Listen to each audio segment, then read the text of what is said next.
Welcome to another episode of the Miles Offside podcast, where we talk a little bit of football and a whole lot of nothing. Although in this case, we're not really doing either. We're talking a lot about Marvel. With me, as always, is my co-host, Chuck Bailey. Excelsior! Woo! And super producer, Ian Stimson. Howdo. Howdo. And for the first time ever, we have a guest. Dun, dun, dun. The one, the only, the Australian, Dave Matteo! Oh, crikey. G'day, mates. Yay! Hey! Conforming to stereotypes already. We love it, Dave. Love it, love it. So, this week, no football, nothing exciting going on, and we figured it would be a good week to do something a little different, get a little crazy, and in memory of the recently departed Stan Lee, we thought we'd talk about Marvel, all about Marvel this week. Dave, you're a pretty big nerd, right? Oh, yeah, I'm a big-time nerd. Brilliant. You get a guest on. So, Dave, you're a pretty big nerd, right? You got friends? No? No friends. This is the most human contact I've had in weeks. I really wish that was a joke. Welcome. Awesome. So we do have some questions, I believe, that we're going to get to, but I thought we would start off by kind of going through... Oh, first of all, Ian, have you finished watching the movies? Did you watch Civil War this week with your kid? I watched Civil War. I finished watching Civil War about an hour ago. Ooh. Yeah, I'm happy to be spoiled. Don't worry about any spoilers or anything, because I realise I'm way behind the curve. Yeah. But yeah, I did enjoy Civil War. It was good. It took a while to get going. There's a lot of fucking UN ratifying shit, and then the fights are fucking amazing. Yeah, it's very spy heavy. Once it gets going, it's great. But Christ, it did take a while. But yeah, so I'm fresh from a Marvel film. Nice. And actually, that's a good place to say spoilers for all of the Marvel movies if you have not watched all of them. Heavy spoilers inside. But to be honest, if you haven't seen them, you're not listening to this anyway. You can't be that precious about it. That happened with Force Awakens, too. Like, obviously the big thing that happens in that one. It was like a month later, and I made a joke about it on Twitter. And someone that I'm friends with, like a family friend, was like, "Oh, spoiler alert much?" I was like, "It's been a fucking month." Yeah, don't even get me started on that one. I had huge arguments with people about that. Is that because Dumbledore dies or something like you? Yeah, Dumbledore dies in the 5th Star Wars movie. Yeah. You stood outside going, "The midgets get the ring to Mordor! They get the ring to Mordor! Ha!" Okay, you've said Dumbledore dies, so now Findy can't listen to this one. But I don't think he should listen anyway. Yeah, to be honest, mate. We're not doing Predictor League this week, so he shouldn't be expecting a mention. No, he just hears bleeps and go, "What did Chuck say?" Well, one slipped through the net last week, didn't it, super producer? Gonna have to downgrade him to average producer. No, we're just kidding, Ian. Don't ever leave us, please. Dave, as the guest of honor this week, I figured let you choose the first category. We have best movie, favorite character, favorite action sequence / fight, and which character team-up movie you would love to see the most. Alright, let's start it easy and go favorite characters. I mean, I kind of have to back the Aussie here and go for Thor, right? But only Thor from Ragnarok onwards. No one likes Shakespearean crappy Thor. Everyone likes funny action Thor. Yeah, he's definitely better after the haircut. He wants like Zeppelin, one-eyed, electric Raiden-looking motherfucker. Yeah. Who doesn't want that Thor? Yeah, like proper rock and roll Thor. Yeah, when he like lands on that bridge with electricity flowing out of his eye, I was like, ooh, okay, all right, taking it to a new level. I appreciate that, Thor. No one wants Thor who's trying to bang what's-her-face. Oh, Princess Amidala. Yeah, Natalie Portman. He's trying to do, there's your crossover right there. Midget Natalie Portman, who just got written out of it for whatever reason. Probably wanted too much money. Probably useless, that's why. Oh, she disappeared, is she? Oh, yeah, see, they mentioned that she's off on some science expedition somewhere. Yeah. There's a few of the female characters that just kind of disappear. And, all you get is, one-off lines. I think it's mentioned in Civil War. Maybe when they're having, a cocktail party. Yeah. And Tony Stark and Thor are both together and they're talking about Pepper Potts. And No, that's in Ultron, dude. That's not Civil War. Oh, is it? Oh, okay. Yeah. Oh, yeah. So remember, they're all trying to pick up his hammer. Oh, I love that. That was brilliant. Yeah, that was good. So, Dave, was that from the comics you still like Thor, or was it just a massively Hemsworth kind of motivated back your boy? Massively Hemsworth back your boy. The Hemsworth clone army that there is. I mean, if we're going comics, then I'm always a Punisher boy. Ooh. Oh, okay. Make the case. Why Punisher? Well, very specifically, Punisher Max. If anyone's read...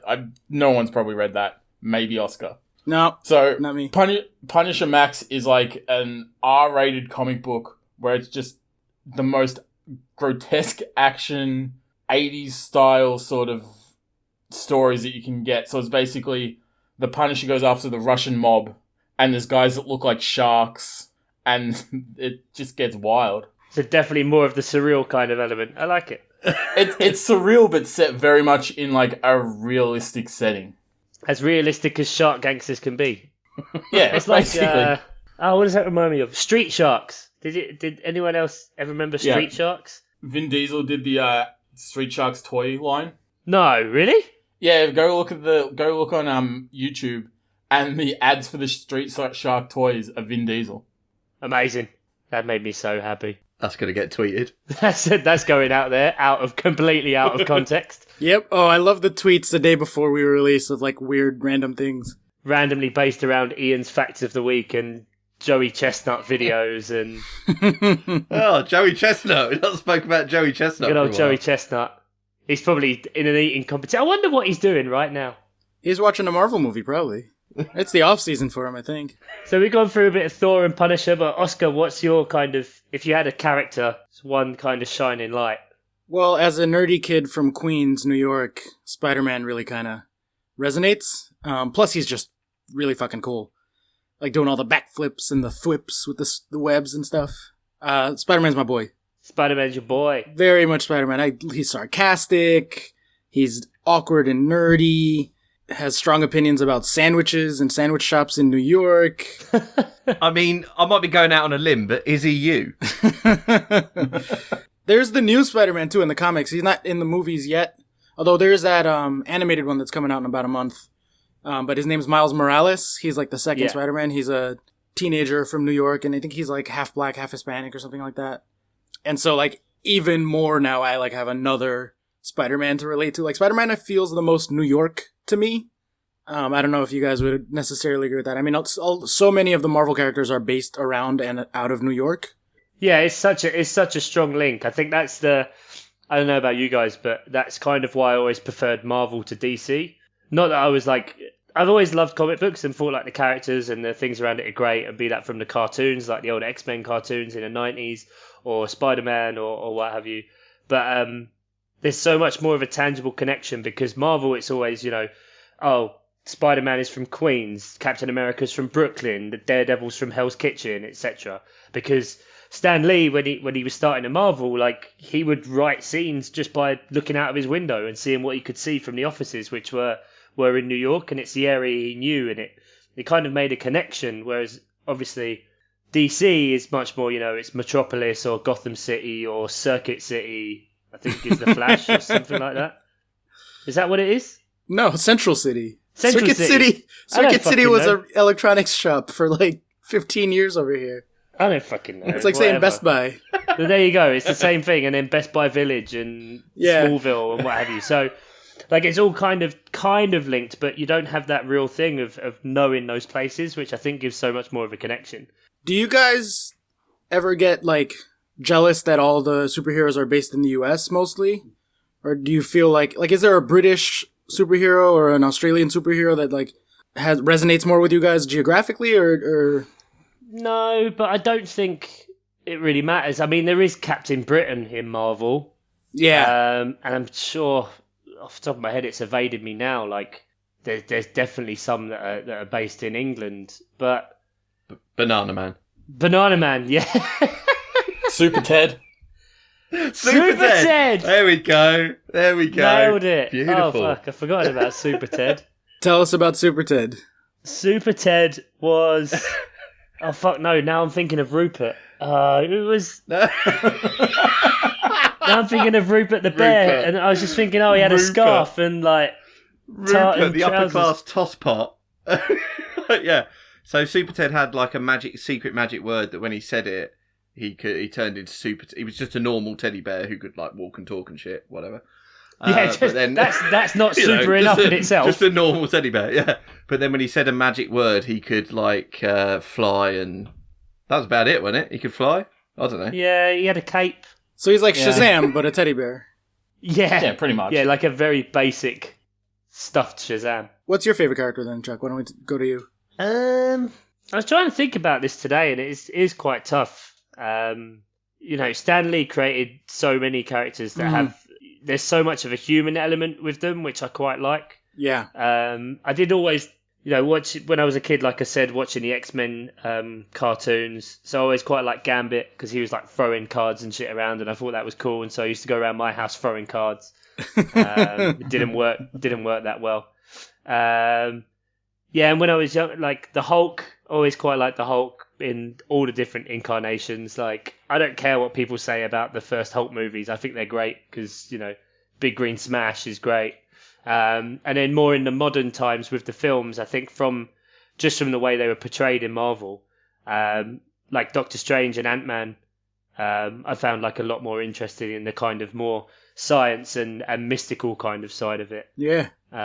Never really felt really an intense connection to one kind of character more than any other. I just like it. I think anything where you can create such an intricate universe where, all these people know each other and they're all interlinked and they can just pop up anywhere or in the background of a scene or what have you.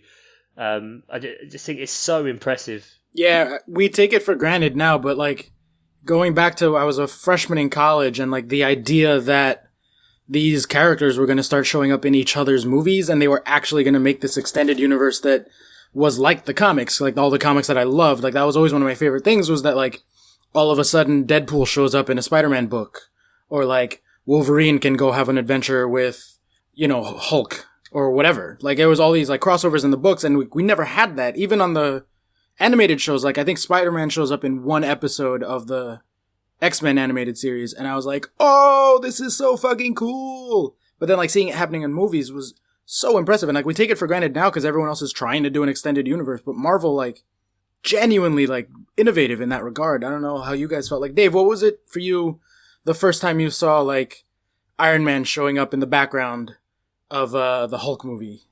I mean, all that stuff's real cool, but it's like when you see Nick Fury show up in the that first end credit scene, and you're like, this is going to be a thing now. Like, that crossover that... One is weird that it's like, they have Nick Fury in a cartoon, like in a movie. No one knows who Nick Fury is except for this small group of nerds. Number two, they got Samuel L. Jackson to play him, which is like a... So for people who don't know, there's a comics series called The Ultimates. Mm-hmm. Yeah. Nick Fury in that series is actually based on Samuel L. Jackson, so they got Samuel L. Jackson to play Nick Fury in the movies. So it's like, that was just a mind-blowing, weird sort of amalgamation of everything that sort of showed that Marvel movies knew what they were doing for me.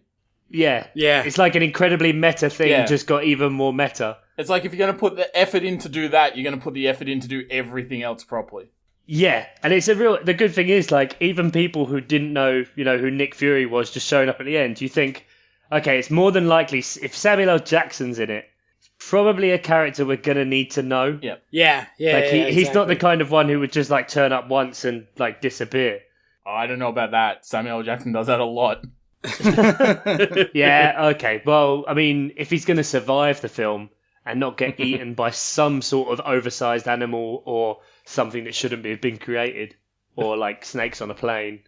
I don't know if he dies in that. I've never seen it, but just assume like it's a very contained environment and there's a lot of poisonous snakes. Just like Australia. Sounds like Australia. Except Australia's massive, Dave. I don't know. I'm pretty sure. I've never been over there. Pretty sure it's bigger than, say, like a plane. Meh. Oh, okay. It's all lies, is it? Most of it's we can't live in. Like, the snakes have just taken over. We're in this tiny little bit. Yeah, the XS in Australia is off the charts. Expected snakes. Expected snakes. Yeah. We got it. I was waiting for some sort of excess stat to come in. But I think you're exactly right, Chuck. Like, the thing for me is that they take these characters with such, like, love and understanding of what they are and what makes them great.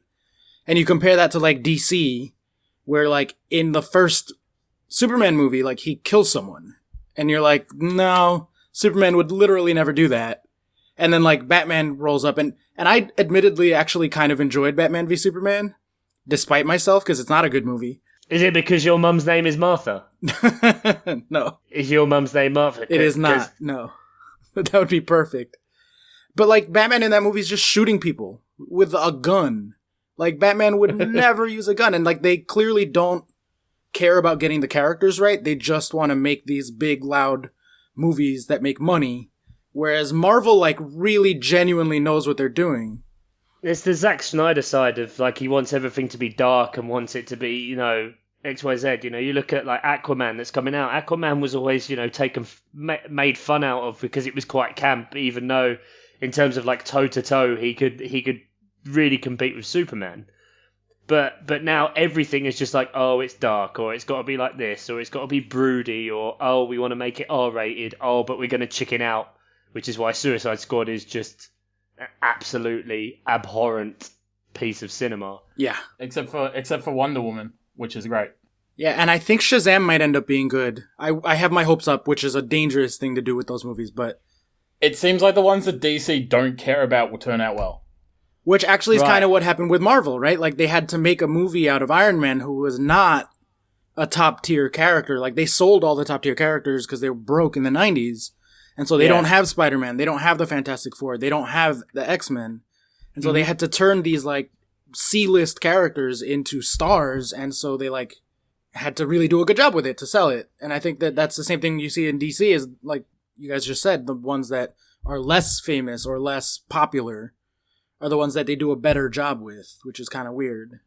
Yeah, because I think it's also because if you don't have a perception of those characters, like, if you don't have... You know, through reading comics, most people end up sticking to one arc. So if you say, for example, like Spider-Man, you had like the Amazing Spider-Man, the Incredible Spider-Man, Superior Spider-Man, Spider-Man 20, whatever, all the different arcs. So depending on which author you really like, builds your idea of what you think Spider-Man should be. Mm-hmm. And then you see a Spider-Man movie, and if it isn't what your taste is, well, automatically it's shit. That's why most comic book movies probably won't appeal to most diehard comic book fans, because you can't please everyone. Ultimately, they make movies and they make a lot of these movies, you know, 2 or 3 a year, because it makes a fuckload of money, because it speaks to people. Mm-hmm. And that's why, so something like, say, Doctor Strange or Ant-Man, or like you were saying, Wonder Woman, who a lot of people only remember, like, was it Linda Carter, I think? Yeah, that's right. Wonder Woman in the TV show. And that's all their idea of that is. So they're completely open to whatever gets presented. So if something gets presented just categorically as a great film, regardless of what intellectual property or what character it is, it just can resonate with people much more. And people go, hey, actually, that was a much better movie, even though it won't make as much as, say, like Avengers or the crossovers, or Batman versus Superman, which just shouldn't have made money. I assume everyone who went to see it, his name was Martha. Your mom's name is Martha. My mom's name is Martha. To transition over now, because you said crossovers, the next category we have is team up. Like, what team up you would like to see the most? Maybe one that you haven't seen, one that you have seen.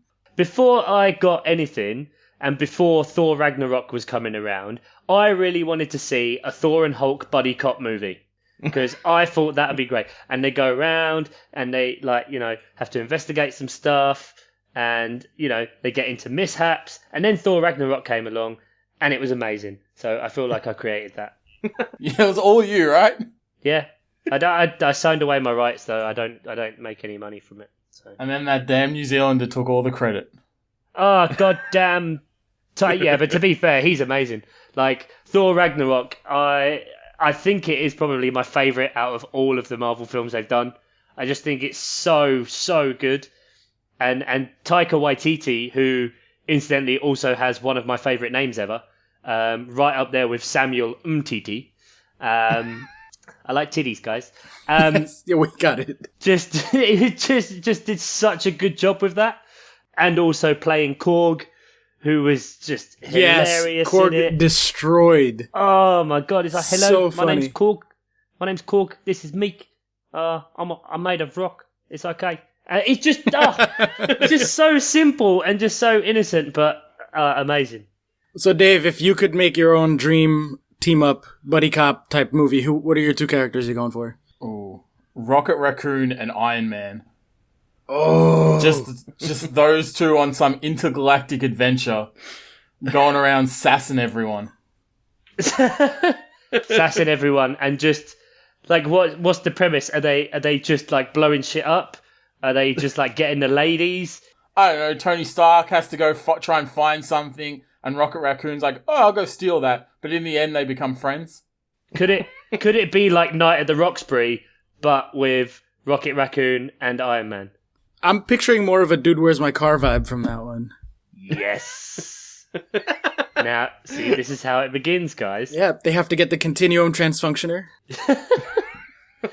You put this stuff out in the world, Zoltan, and it might happen. Yeah. I'm sure Marvel already have this idea written down for their 700 future movies. Yeah. Yeah. Although I don't know that RDJ's sticking around much after this next, 6 months from now. I think that might be the end of that opportunity. They'll throw another $1 billion at him and he'll be back.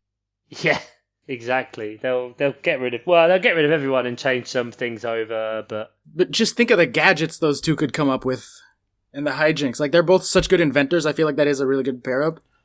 And then at the very end, Rocket Raccoon gets his own little Iron Man armor. Oh my god! Oh, yeah! Oh, I just came. That's amazing. Imagine just all the toys out of that. So many toys. We're making Marvel some serious money now. I know. That's my entire Christmas list now is Rocket Raccoon Iron Man toys. And just creating some sort of hybrid for yourself. And meanwhile, every so often, you just cut back to Earth and it's just Groot and, what's Iron Man's driver called? Happy? Yeah, Happy. They're just sitting there hanging out, just like playing games in Tony Stark's mansion. Oh yeah, Groot would have a real good time. He has this like little 80s video game thing. Imagine like how much he'd have in a VR room. Oh, we're not going to top that answer, so I'm not even going to bother giving one. That's perfect. Little Rocket Raccoon in Iron Man armor. Oh, come on. What would you want? Come on, you got to provide something. Bring something to the table. All right, well, I was going to go New York with it and have a three-way with there it is. With Doctor Strange, Cap, and Spider-Man, but like doing some like real New York type thing. Like they have to go into the subways and find some like mole people. So they have to do like a Ghostbusters 2? Yeah, exactly. I was going to say, why not, if you're going to do the New York thing and Spider-Man loves sandwiches, why not it turns into some sort of quasi-mockumentary food travel show? Yeah. Doctor Strange is like, I've seen 14 million sandwiches, and this is the only one. Yes, I've seen every eventuality of sandwich. I've seen 14 million sandwiches, but I still choose to eat at Subway. Ad deals all over the place. Yeah. Subway, New York, that's perfect. Okay, satisfied with that. Let's move on to best fight/action sequence. Who wants to take this one? So I've got one, but it's kind of outside of the Marvel universe, but still in the Marvel universe. All right, let's hear it. In the first Deadpool, the fight scene in the car. Oh yeah, that was so well done. Yep. And you didn't even mind because that was when they put together the 8 minute. Yeah, that was their that was their test reel for the whole movie. Yeah, that they leaked or accidentally released, and that meant the movie got made. Oh, yeah, that was impressive. I love that close quarters stuff. It's always nice when you see, like, especially if they're doing martial arts, when you can actually see what's happening. Because so often there's loads of films where the cuts are all so quick and it's zoomed in, you can't actually see all of like how intelligent the movement is of like all the actors and stuff like that. But yeah, that was so well done, and then mixed in with the comedy, it was just perfect. Yeah, in terms of the close quarters, it actually reminded me. I always kind of compare that to the Daredevil hallway fights. If you've ever seen the Netflix shows, those hallway fights are like really cramped, good, like hard-hitting martial arts, and I love those. Those are so good. Yeah, it's very old boy, and I did like in the first Daredevil the fact in the TV series that you could see he was actually getting tired because he didn't have the superhuman strength or whatever. So he starts off the fight obviously doing like much faster kicks and wall jumps and stuff, but by the end he can barely like lift himself up to like knock the guy out, and he's just knackered afterwards. Yeah, I think some of that is also the actor just being tired from having to do that in one take. Yeah, that's probably true. It was pretty much one shot, wasn't it? And it was so impressive. Yeah, and they keep topping themselves because then in the next season it's the like staircase one, and then in season 3 it's the one at the prison, which is like 20 minutes or something insane. I can flip this around and tell you what the worst fight scene I've ever seen was. Okay. And it was very disappointing because like I quite like martial arts and I've watched quite a lot of kung fu movies and enjoy that kind of stuff. But the first fight scene in the lobby in the first episode of Iron Fist, I watched that and just turned it off and never watched that show again. It's for the best. That show was so bad. You got further than me into it then. Yeah, that's all I could make. Like, it's so bad. Like, the timing is awful. And it's a guy who's meant to be all about martial arts, and it's so upsetting that they didn't put the time into it and the love to make sure that crucial part of the character was good. And yeah, that just made me lose any interest in any of the TV shows. I got through that entire season and I was real angry that we pushed through because it was not worth the time at all. I think for me, Dave, similar to yours in terms of like being on a highway and cars being involved, my best action sequence is from Civil War, where the chase with Cap, Bucky, and T'Challa, and how it starts like on the roof, and then they like jump across, and they're running across the city, and they're like flipping over cars. Cap does that one thing where he like grabs the motorcycle out of the air and then immediately starts riding it in the other direction. And everyone's just like, oh, yeah. Yeah. I love that action sequence. I could watch that on repeat over and over and over again. Yeah. Going with that as well, the Black Panther car chase. Yeah. Where they go through Hong Kong or Korea, wherever it is. Yeah, the martial arts, the fight scenes in Black Panther, like, all of them were pretty, like, substantially higher class than most of the other fight scenes. Yeah. That was so good. That and Winter Soldier has like really high, like they clearly took their time during the fight choreography on it. Yeah. That's another highway fight action sequence that's super, super good. Ian, I'm curious to hear your reaction because you just watched Civil War. What did you make of those sequences? Well, obviously, I'm only sort of 2/3 of the way through these films, but the Captain America films have been consistently good. I think, without a doubt, they've been some of my favourites. I really like the first one. Just because it's like places it in a sort of historical setting, obviously, and I really enjoyed that. But what I was going to ask you, Oscar, is how many of these have you seen in the cinema or in the theatre? Oh, all of them. All of them. Every single one. Most of them, actually, pretty sure. Other than Thor 2, I've seen them all repeatedly in the theaters. Okay, because when I was watching like Civil War tonight, like. I mean, I've got a fairly okay sound system, but I was like, "Fuck!" Yeah. I would have loved to have seen this in the cinema. It came out, I think, at the same time they rolled out the 4DX cinemas as well. Oh, okay. Civil War, I think, was one of the first ones with like the moving seats and smoke machines and lights, and they used smells. So they had like the smell of burning rubber through the motorcycle chase, and when there was like excessive gunfire, they had like the smell of cordite and a few other bits and pieces, and it's so impressive, those films. And people were saying then like it really souped up. I mean, I think I've seen all of them apart from Ant-Man. I still haven't seen Spider-Man Homecoming. Oh, you gotta watch it, it's so good. There's a couple of others I've just missed through various reasons that made me very sad. A lot of them I've watched multiple times. Sometimes, yeah, within like a week of going to see it before I've just gone and seen it again because I'm like, fuck it, I want this.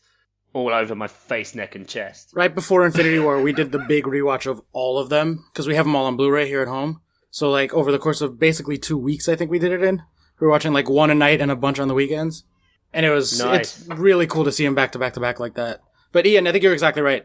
Captain America is the best series of them. At least the Earth-based ones. Guardians probably is also up there. Yeah, I really enjoyed the first because there are a couple that I've seen in and of themselves. So I saw Guardians of the Galaxy, and I've seen Volume 2, even though so I skipped ahead on that one. Yeah. I didn't think Volume 2 was as good. I loved the first Guardians of the Galaxy film. Absolutely loved it. I mean, again, maybe it's just a music and sound thing, but I just love the soundtrack. It's fucking great. I mean, everyone knows that.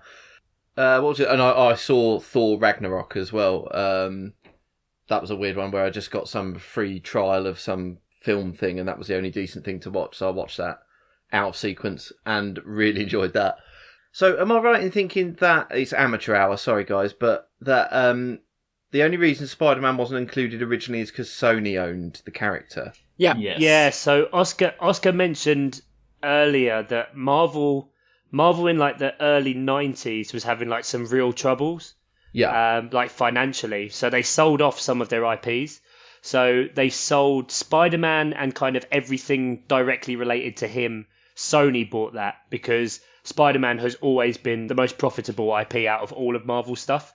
That's why you see it, like, no matter what supermarket you go into, there'll be like Spider-Man pajamas for kids, or there'll be toys everywhere. Yeah. So they could make the most money out of that. And then they sold X-Men and Fantastic Four and basically everything that was kind of in space to Fox. Sorry, yeah. Which they're getting back now.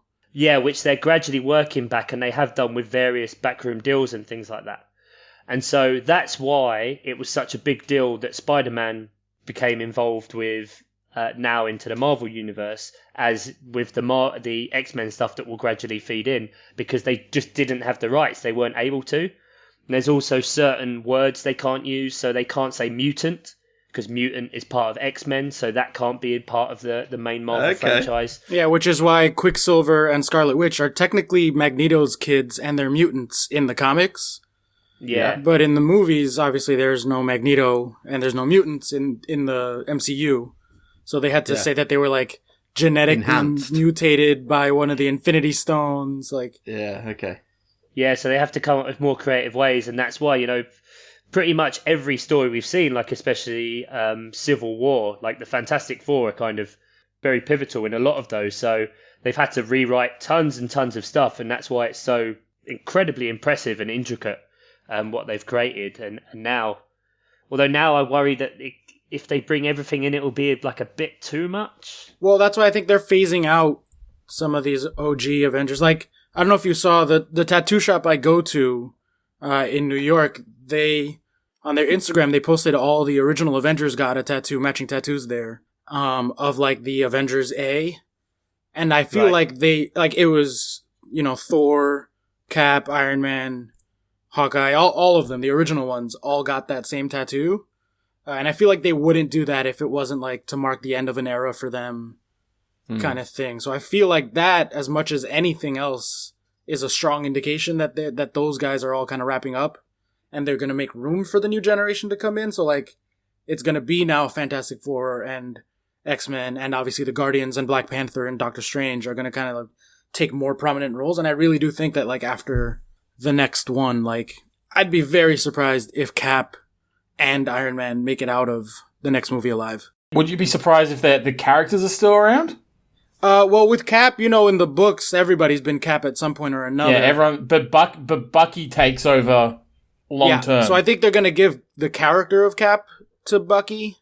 Now that he's got all the, like, head brainwashing out of him because of T'Challa, and they, like, took him to Wakanda and all that, like, I feel like they're just setting him up to be the next Cap, slowly but surely. And if you notice, like, all the ones that got dusted in Infinity War are, like, the people who are gonna be the next Avengers. It's Spider-Man, it's Doctor Strange, it was Black Panther. It's, like, all the main ones going forward. So I feel like that is a strong indication of, like, who Avengers 2.0 are gonna be now that, these guys are kind of wrapping it up. Yeah, I think so. And it's one of the freedoms you get with comics, because everything is interchangeable with like you said, everyone's been Captain America. I think at the minute it's Falcon in some arcs, and then in some it's Bucky. And they can just change the look of a character. They did it with Nick Fury in comics, so there's no real need for anything to be held sacred in that kind of way. Plus, these guys are getting older, the actors, so it can't be as convincing. They can't do the amazing CGI anti-aging work like they did with Robert Downey Jr. in Civil War, and they also did with Michael Douglas, I think, in the first Ant-Man. And Kurt Russell in Guardians. Kurt Russell in Guardians, yeah, it's the same stuff they used for like Princess Leia with Carrie Fisher. Tarkin. Yeah, like all kinds of stuff, and it's genius. But it costs a lot of money and takes a hell of a lot of time to do that.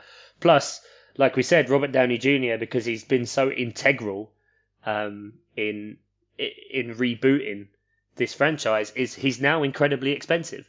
So for their point of view, they want him off the wage bill, as it were. It's the same, with like Premier League teams and having players once they get relegated. Like, once he's taken it as far as he can go, they don't want him to be a bit part kind of player. So I don't know if where their contract statuses currently are, but I think most of them are at the end. Bucky has the most movies still left on his contract. He signed up for a 9-movie arc, and I guess if you count his cameo. Yeah, 9 movies. Jeez. Okay. If you count his cameo in Black Panther, right, okay, then he has 4 left. If you don't, then he has 5 left. So he's got a whole lot left on that. I think Benedict Cumberbatch has signed up for like 2 more movies. Okay. So these guys still have a whole lot. I'm sure if they didn't already pay Chadwick Boseman a whole lot of money and sign him up for the next 20 years, they are certainly going to do that as soon as possible, given how insanely popular Black Panther was. So let's wrap it up then with our last and probably most important category, Best Movie. And Ian, I want you to join us on this one because you've seen enough of them now to have an opinion. Yeah, you've seen like 16 at this point if you're 2/3 of the way if you're at Civil War, you've seen 12, I believe. That's the 12th one? Yeah, and I have seen a couple more. Yeah, okay. So you take it away. What's your favorite one so far? Okay, and this is maybe layman's stuff here, but like my favourite one was for the first Iron Man one, the very first film, because I was not expecting it to be as good, right? So you guys are into comics and blah blah. I never have been, and I was like, I always said to Kel when it came to these sorts of like superhero films, comic films, or whatever, I was like, we shouldn't watch that until we've had a kid because we won't be able to get away from that sort of stuff. Like he's like, once you didn't want to have to watch it twice, basically. Well, if it was shit. So, but I've always viewed it like that sort of like, well, it's something we'll have to go through because we've got a kid.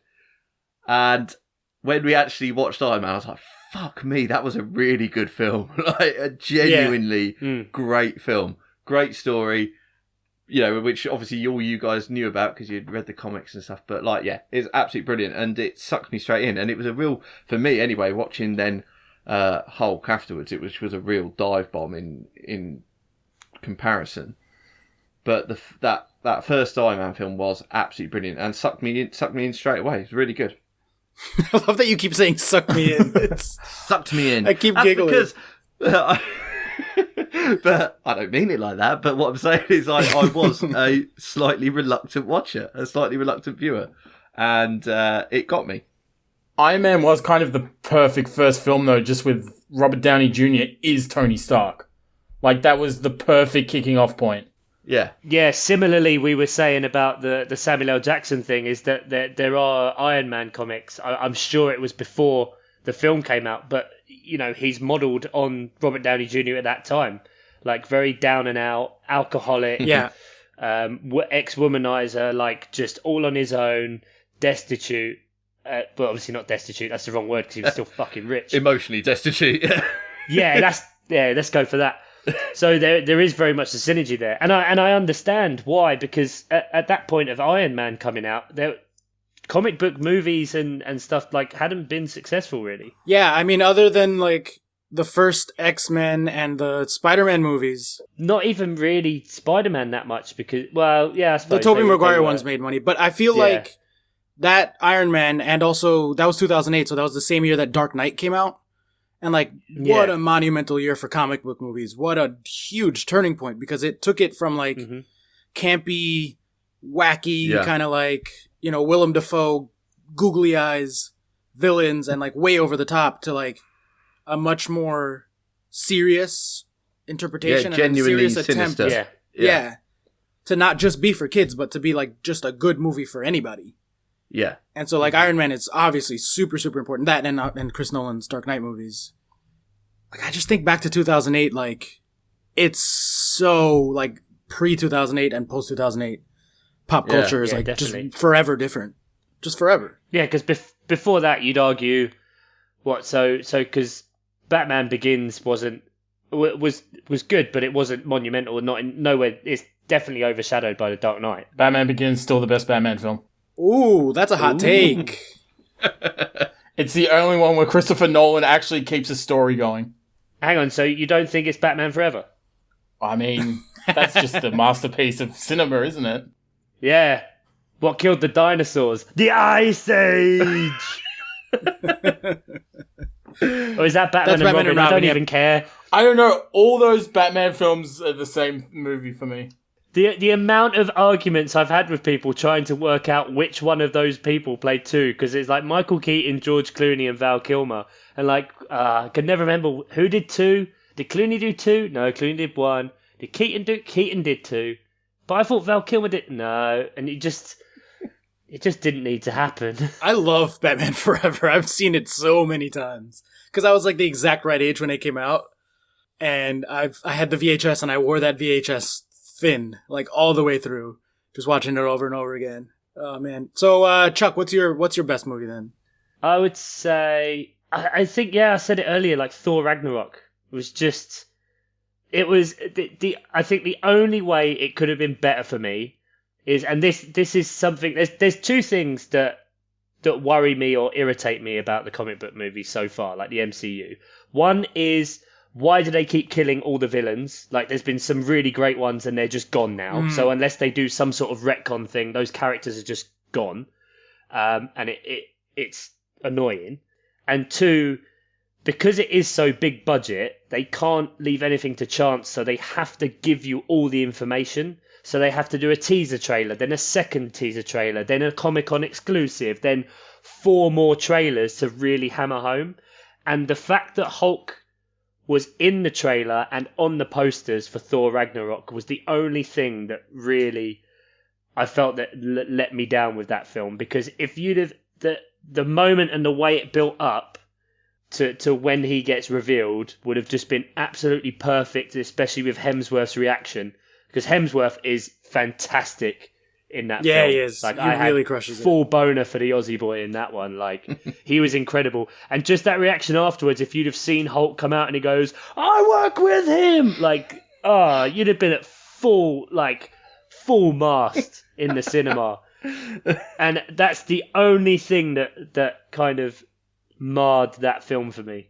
Nice. Yeah, that is such, his comedic timing is way more, it's way better than anyone gives him credit for, I feel like, because he's genuinely funny in that one. And actually, even the first Thor movie, like, I laughed my ass off the first time we saw it when he like throws the mug down and he goes, another!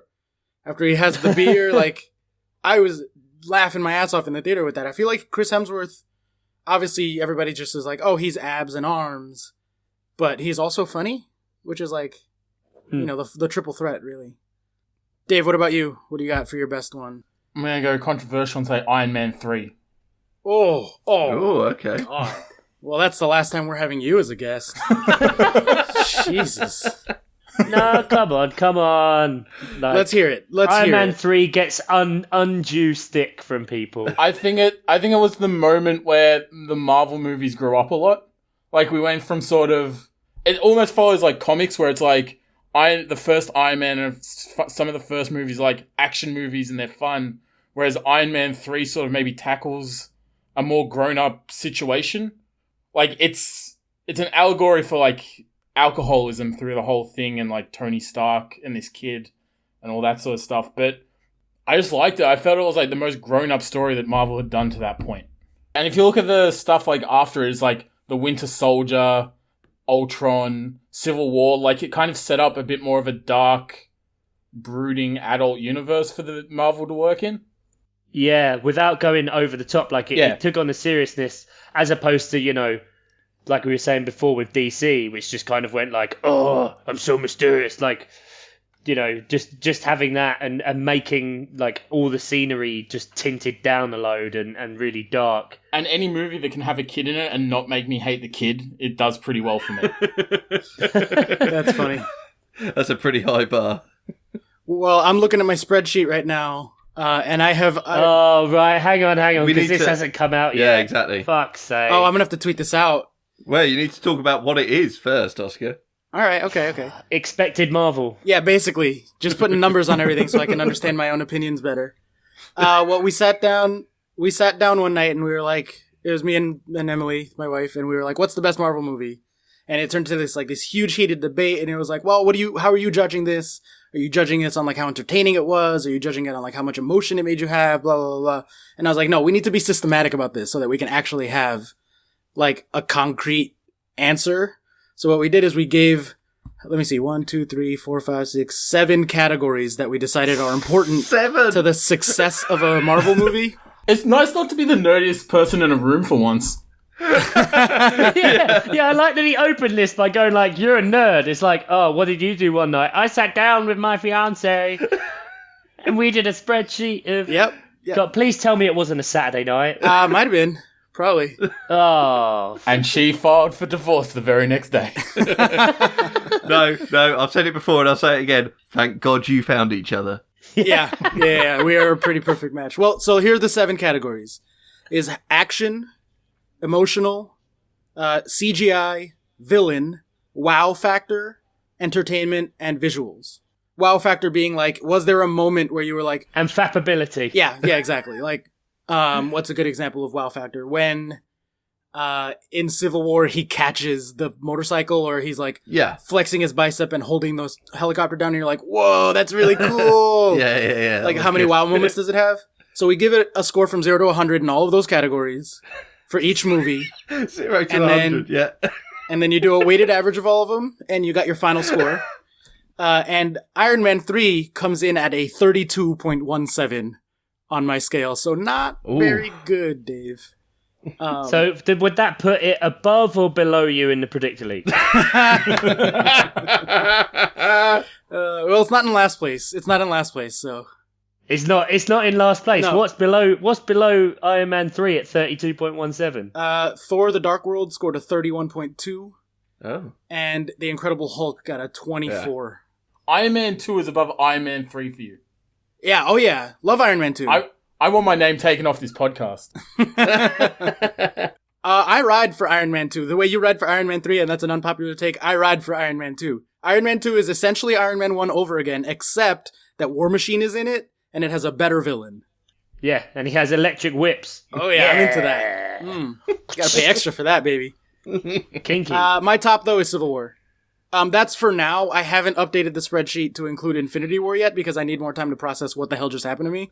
I suspect Infinity War is going to top it, but I'm giving it a few months before I put that into the sheet.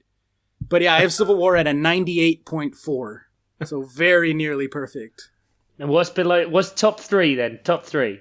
Civil War has a 98, Guardians, the first one, has a 95, and Black Panther and Ragnarok both have a 94. Yeah, I think that's fair. Apart from Guardians is overrated. Yeah, man. Guardians reminded me of seeing Star Wars for the first time. It had a lot of that, but Star Wars is overrated as well. All right. Fuck's sake. I don't know, not to poo on you, Ian, but I just think if the one thing that everyone says about the film is, oh, the soundtrack was really good. Like, No. It's just songs. Like, no, but that's what people say. Like, oh, I really love this song now. I love this. Like, it doesn't make it a great film. Like, that's a straw man argument if I've ever heard one. That's not the only thing people say about that movie. Let's be honest. This is Chuck's hipster take of the day. It's not hipster. You're such a dick. Everyone you ask go, oh, I really love the music. At some point within the first 3 things about that film. Because it is important. No. Now, I specifically mention it because, obviously, I'm a soundie and a very good musician.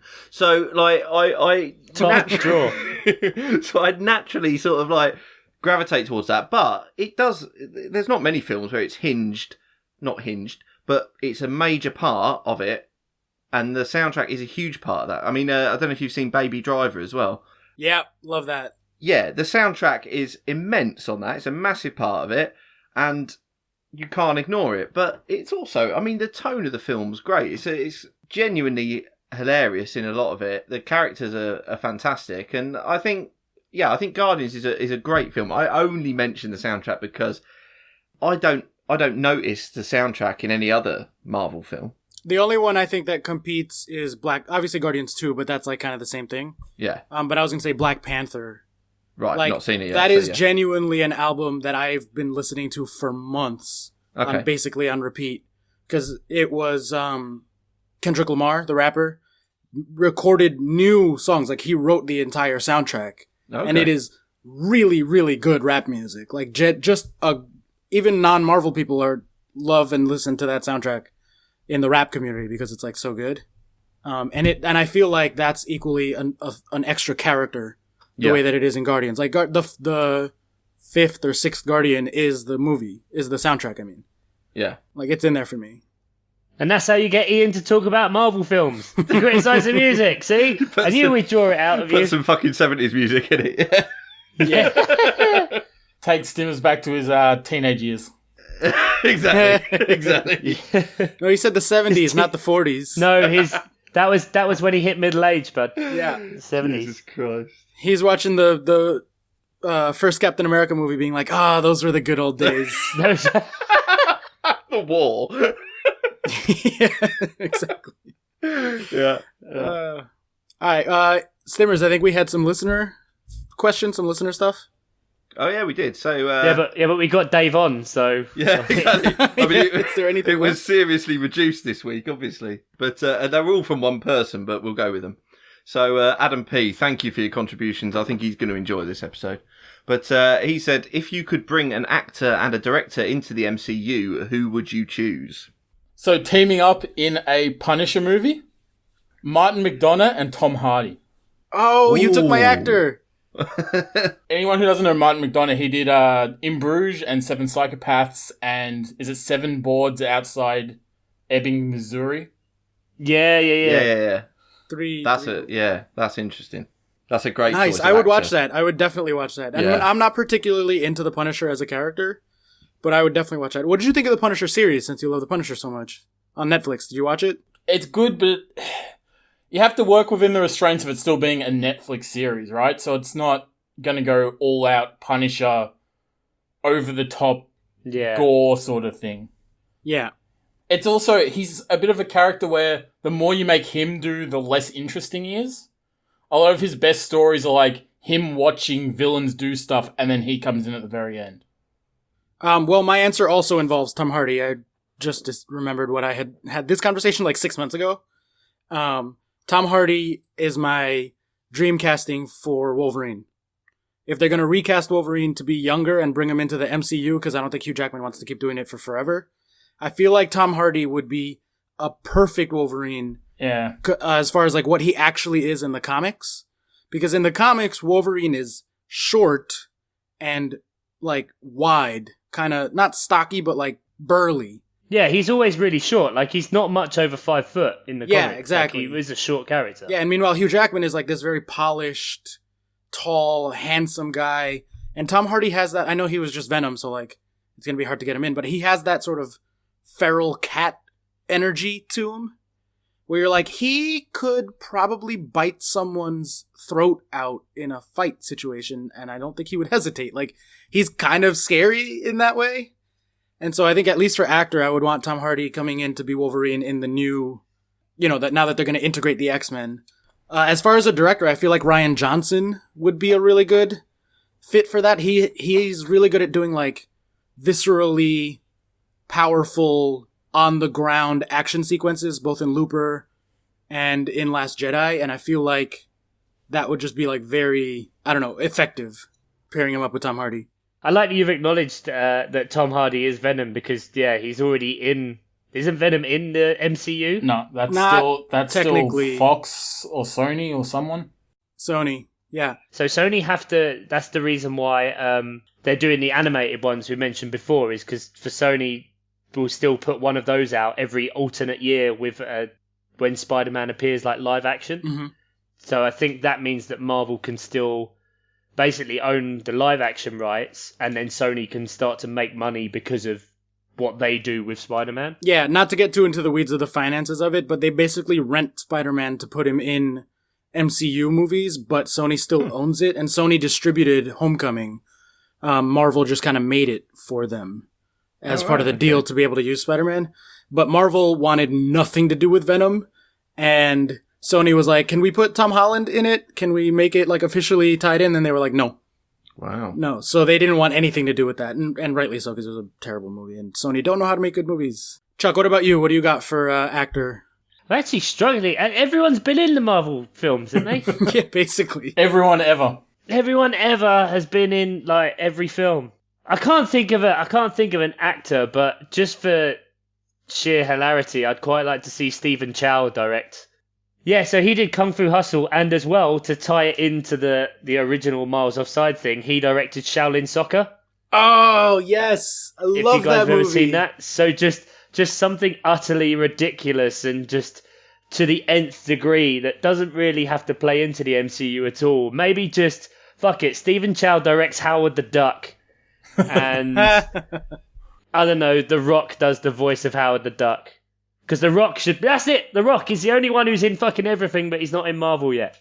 Bring in The Rock, make him Howard the Duck, just like they brought in Vin Diesel to be Groot, and he only has like one line, or two if you include We Are Groot. Are you sure you want us to release this, Chuck? Because you're banging out these amazing ideas into the public domain. Are you sure? Yeah. I'm nothing if not a sir. I just want to see this shit made. Like someone with much more money and much better creativity than me can make this stuff happen, and then I'll just spend all my money to see it. Chuck's like the Rain Man of making Marvel ideas. We found his like perfect niche. By like 2035, we will have Marvel Presents Rain Man. Definitely a good movie. Yep, definitely a good movie. Definitely a superhero. Yep. Definitely a superhero. I mean, it's slightly upsetting that it took me a while to realise that you weren't just being you and were being Rain Man. Fuck you. Adam P's second question is, which footballers would be which Avengers?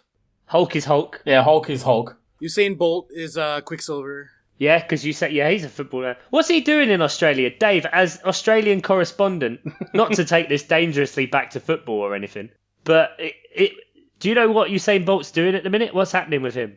He didn't get a contract, and the other night he was at a Melbourne Victory Central Coast Mariners game. Central Coast is the team he trialled with, and he was in a Melbourne Victory corporate box. Ooh. Okay. So we can safely say not very good. Yeah, no, he did not make it. No. Okay. Well, he wasn't that bad, but he wanted $3 million a year. Yeah, he scored 2 goals. He done 2 goals. He done 2 goals against a team that's amateur.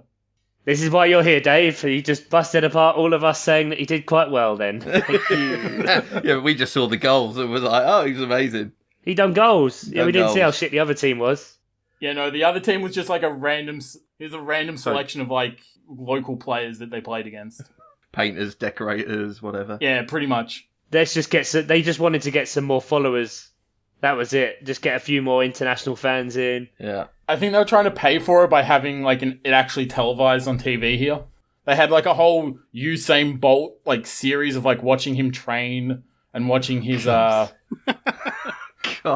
watching his trial matches. Was it just Usain Bolt sitting there just eating chicken nuggets? Pretty much, yeah. Is that it? Just like different sauces. Num num. Mm. I mean, would watch, but yeah. Would definitely watch. Usain Bolt versus Joey Chestnut. Chuck, calm down with the good ideas, all right? I know. I'm just save this in the edit. What you need to do, mate, just edit this out and just save it in an ideas episode, and then I'll just put this out. It'll be like Alan's dictaphone. Yeah. Usain Bolt faces off Joey Chestnut in a chicken nugget eating competition at Yeovil Aerodrome. Yeovil Aerodrome, properly policed. One for Oscar, just because I was thinking this earlier. So Black Panther, coolest character. It's got to be bring back Didier Drogba to be Black Panther. Befetimi Gomez should be Black Panther because of his celebration.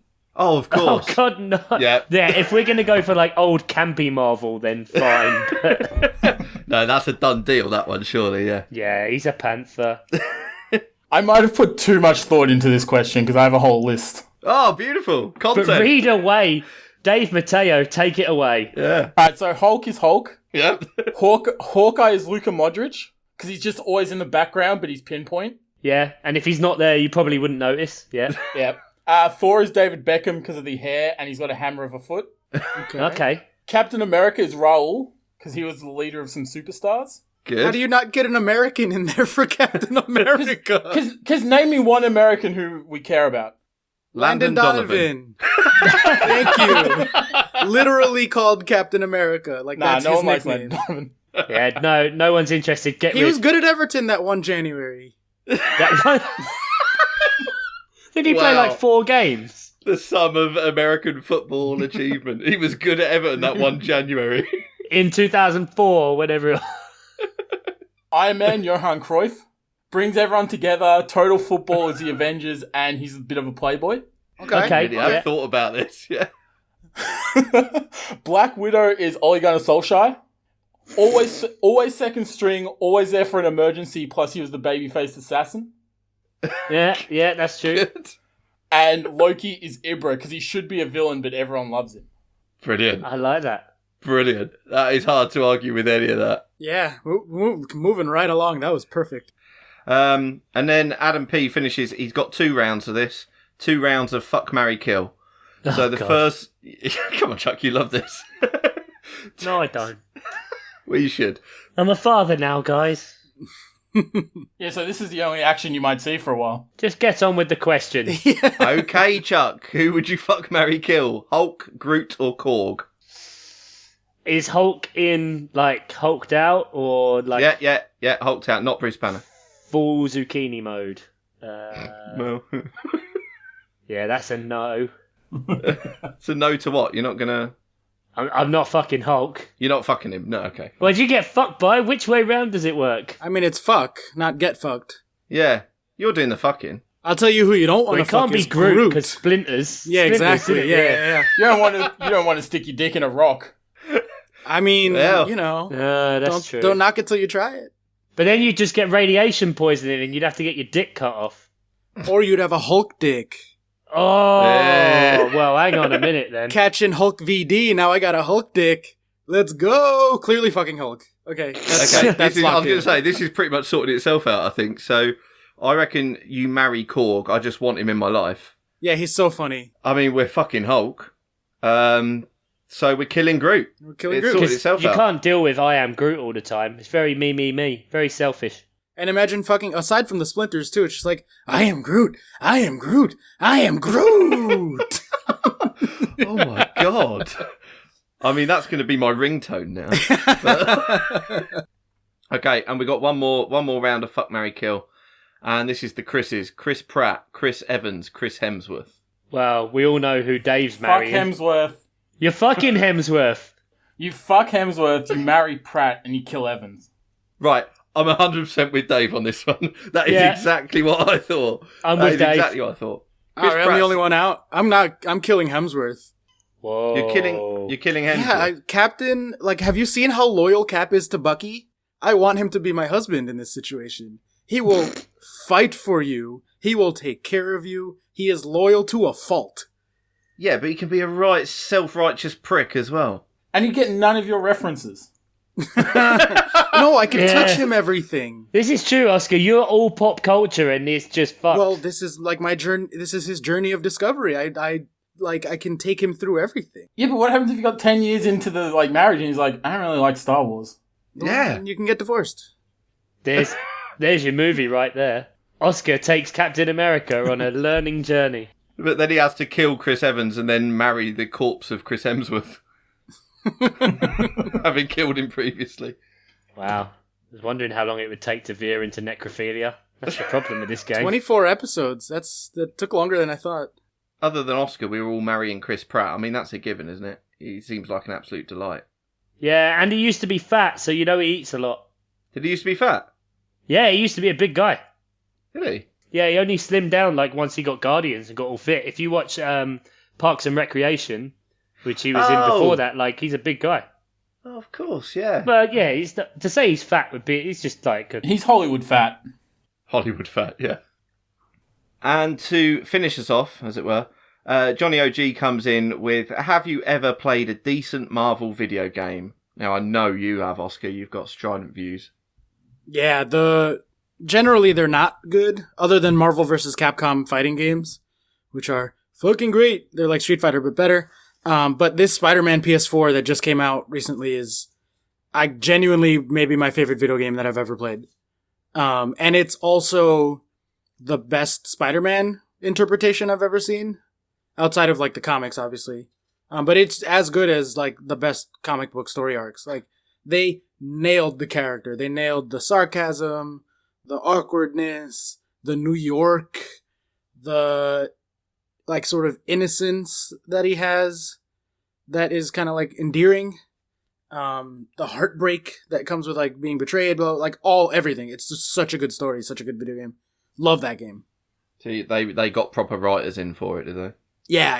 And you can like really tell that they love the character. They did like such a good job with the character. Yeah, everybody's been absolutely raving about that. The Batman Arkham games are incredible, to go obviously off kilter from Marvel. But Marvel-wise, I like Lego Marvel games. Lego Marvel games are great. Lego Marvel, to be fair, all the Lego games are great. Yeah, we're big fans of the Lego games. Bloody love Lego. Don't like it in person. Too many bits. Hurts when you step on it. Horrible. But no, put it in a computer game. Love it. Yeah, we were watching Fantastic Beasts last night, and the trailer for Lego 2 came on, and I was like, oh, I forgot. I love that first Lego movie. The first Lego movie is absolutely brilliant. Yeah, and the second one looks good. So to go a bit old school, X-Men arcade game. Yeah, the side scroller. Yeah, the beat 'em up side scroller. It has mostly been that was really good, but it's mostly been like the fighting games that have been really good. So like Marvel vs. Capcom, or just like there's the X-Men scroller, and then there's there was an X-Men fighting game.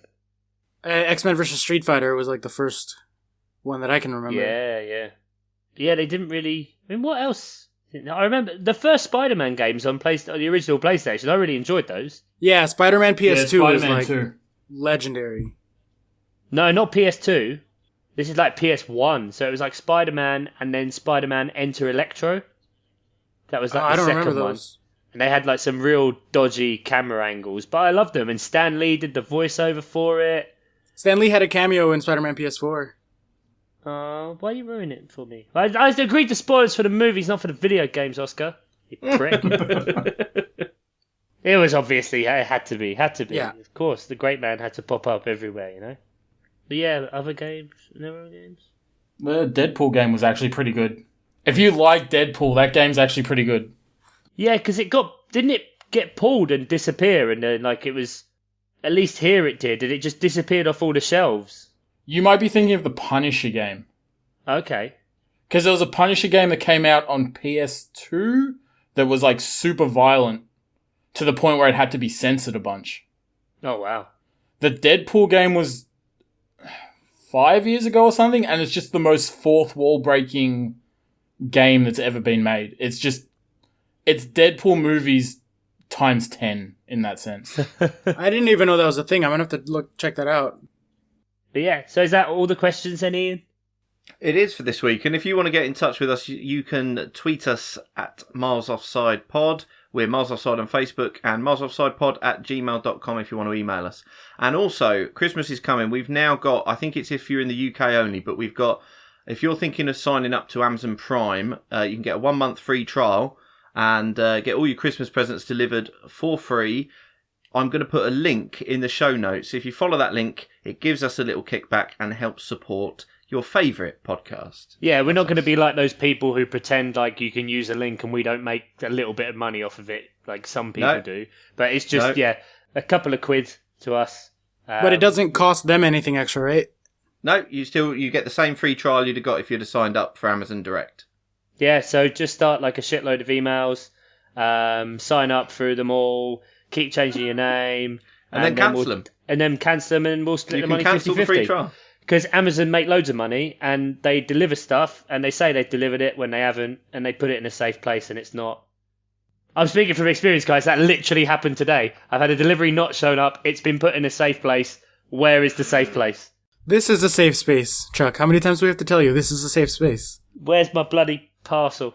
You are literally the anti-sponsor. Yeah. For fuck's sake. Yeah, you know you're just cutting that, though, so it's fine. I'll leave it in. Just slag off Yodel and DPD or something, but not Amazon. It's not their fault. Yeah. Well, they should have better distribution. That's what I'm saying. Well, I'll pick it up for you. The fucking warehouse. I can see the warehouse from my window. Which warehouse? Do you? Why didn't you have a word? Oh, do you do Prime as well? Can I ask you to bring it to me within 24 hours? That's what I want to know. No. It's a long journey from the north. It might not be there in 24 hours. Exactly. Time. I'll have to get a train. Gear up the horse and cart. Deliver it on a bicycle with a basket on the front. Yeah. Singing the Hovis theme tune. One for the teenagers. Anyway. That just about wraps us up for this episode. Obviously, like we said, as the great man, Mr. Stanley, had passed away, we wanted to talk about the great work. So much that happened in the world that wouldn't have happened without that guy. And the outpouring of love from all kinds of people has been very, very heartwarming. And we all have our own experiences.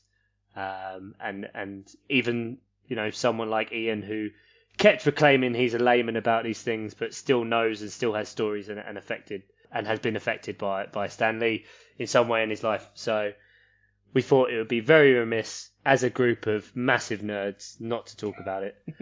Thank you very much for listening, guys. Mr. Dave Matteo, thank you very much for adding in another time zone to the mop community.